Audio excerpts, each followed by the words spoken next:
more and more and more. But where I differ is on social issues. And one of the things that is near and dear to my heart is unconventional methods to crime fighting.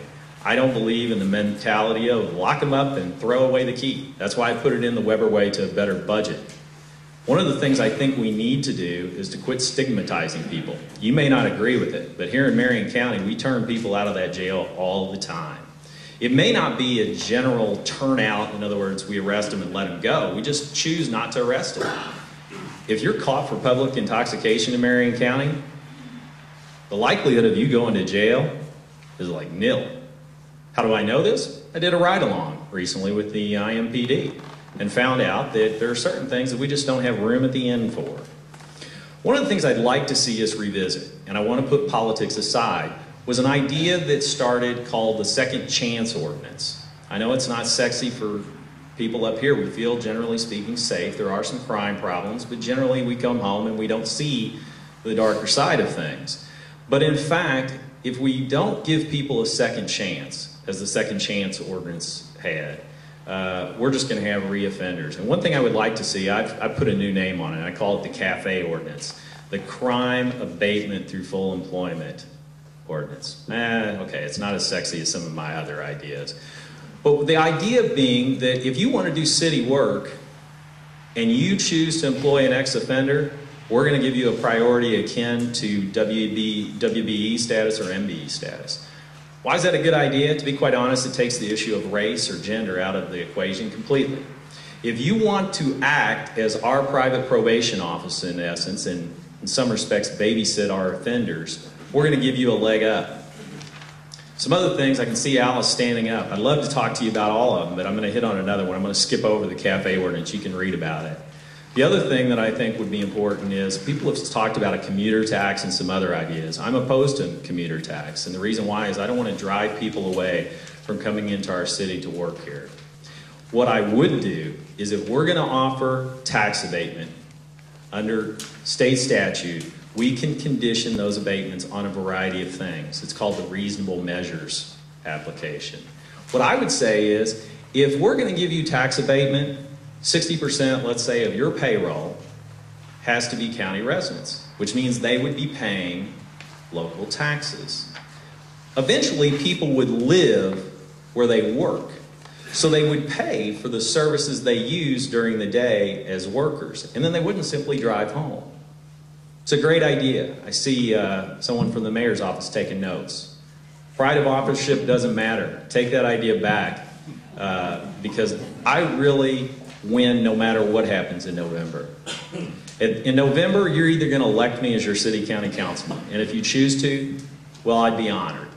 Or you're not, and I'm going back to my family, and my wife's going to appreciate that. I'll be glad to answer any questions you have. Thank you, Kurt.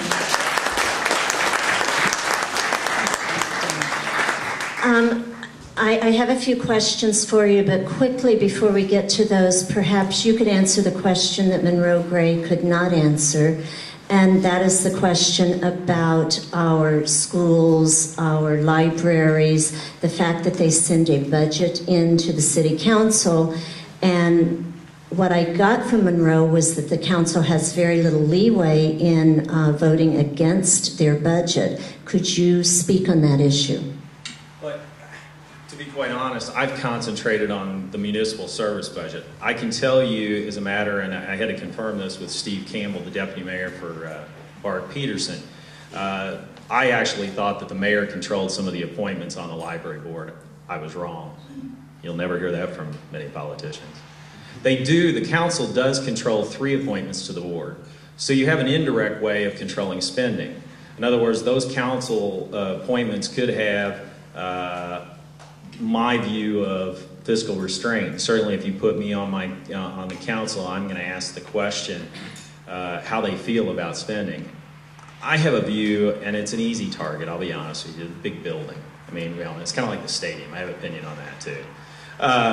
But to be quite honest, I'm sitting here thinking, the people that use the library, to be quite honest, we live in a digital age. I think maybe we would have been better off to spend our money and just give every kid a laptop and don't care if they ever come back. In terms of the budget, in the library budget and the up and down vote, to be quite honest, I have not educated myself on that issue. But if I thought a budget was too high, like the county commissioners, I'd vote it down. Because to be quite honest, if you know anything, I mean, from a municipal finance perspective, what happens typically is the mayor proposes a budget, and in fact, I at one time represented the Common Council out in the city of Lawrence, so I'm well versed in municipal finance fights between a mayor and a council. But one of the areas that the council can, in certain respects, can adjust is public safety. But to be quite honest, in a lot of areas, you just simply have to vote it down and let them try again. I'm not bashful about that, because to be quite honest, when you do that, if a budget is not passed, it's not the end of the world for the city. The world doesn't stop spinning. It actually continues to spin, but it spins at the last year's budget. So it's not the end of the world if the budget doesn't get passed. Now, don't get me wrong, there's going to be a lot of finger pointing, people are going to be upset. To be quite honest, I don't care if they're upset at me, because like I said, at the end of the day, I get to go home for my family if you don't like the job performance I exhibit. So hopefully I've answered your question as best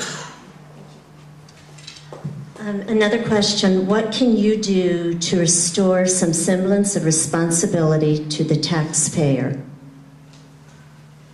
Well, I think the ultimate responsibility is on the taxpayer. It's not my responsibility. I know no one wants to hear that, but there is a way to make sure that I do what I say I'm going to do, and that's to vote me out. And it seems like we all need to take personal responsibility of this. I mean, we have record low turnouts in municipal elections. Now, I don't mean to be paternalistic, and I'm sorry about the snooty comment earlier. It didn't go over real big. But the bottom line is, for example, if we don't vote, we can't change anything. Now, I'm running in a district that is not real competitive. Absent property taxes, I probably wouldn't have a prayer. I mean, let's be candid about it. A lot of people wouldn't even think. They would say, oh, I'm voting on the upper part of the ticket. But I think the personal responsibility starts with the voter. My wife has to go to the polls. This shows you how we're not a real political family. My wife typically doesn't vote. I guarantee you she's voting this year.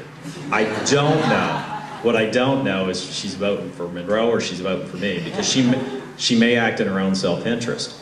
Because when I take on a task, I tend to get carried away. I write things like the Weber way to a better budget and forego more lucrative opportunities in the legal arena because I took on the task. I'm running against Monroe. And it frustrates me when people think that I'm running for some other purpose, such as to help an at-large or a suburban candidate or help the mayoral candidate. I hope that all Republican candidates do well. But there are Democrats that are also good representatives for our areas. And I'll work with whoever gets elected in November. Just like when I didn't know the answer to a question about the appointments on the library board, I leaned over and asked Steve Campbell, hey, Steve, can you give me the answer on this subject? I'm not afraid to say I don't know. I'm not afraid to speak my mind. And at the end of the day, I hope that you know that I'll act in your best interest. Because if I don't, you can get rid of me in a few years.